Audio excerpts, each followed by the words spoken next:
Kamala Harris has obliterated our borders, obliterated. We've never had a situation like this. Decimated the middle class, and runaway inflation has caused problems, the likes of which we never thought possible. So today, I'm announcing that for the first time under my administration, we will be seizing the assets of the criminal gangs and drug cartels. And we will use those assets to create a compensation fund to provide restitution for the victims of migrant crime, and the government will help in the restoration. The government will help in the restitution.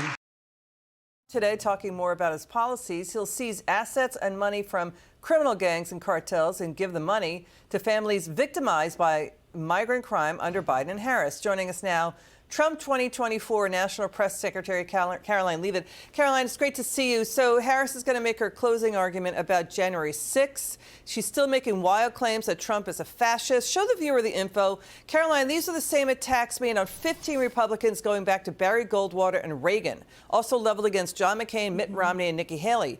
It's not sticking. So what are you hearing inside your campaign about these attacks?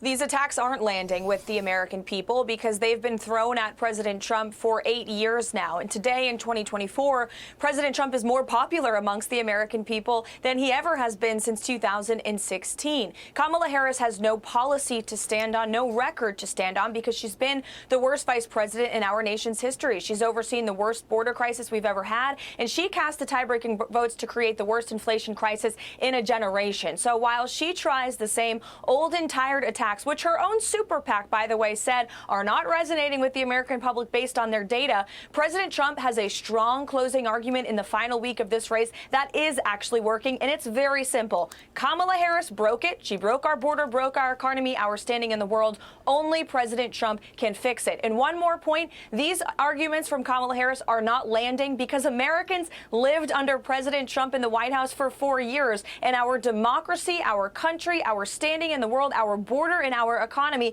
were all much stronger under him than they are today under Kamala Harris. Okay. Americans should believe what they see with their own eyes and what they feel in their own pocketbooks. Okay, let's show the viewer the New York Times, also historian Neil Ferguson, the Wall Street Journal, reporting these attacks on Trump backfiring. The New York Times reports a top Democrat super PAC that is backing Harris says it's a mistake to keep attacking Trump like this. Voters are turning away. Historian Neil Ferguson says Harris is the biggest threat to democracy because her attacks on U.S. institutions like the Supreme Court. And Jerry Baker in the Wall Street Journal said the Democrats, quote, excessively did vengeful court attacks on Trump. That's backfiring. Let's look at this. Axios reports the era of big media influence is over.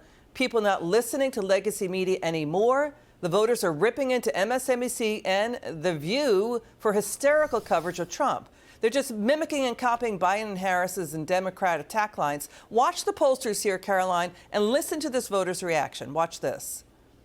You know, every single year, people say this is the most important election ever, right? Look at this. 74% of registered voters said that, yes, it was the most important election of their lifetime.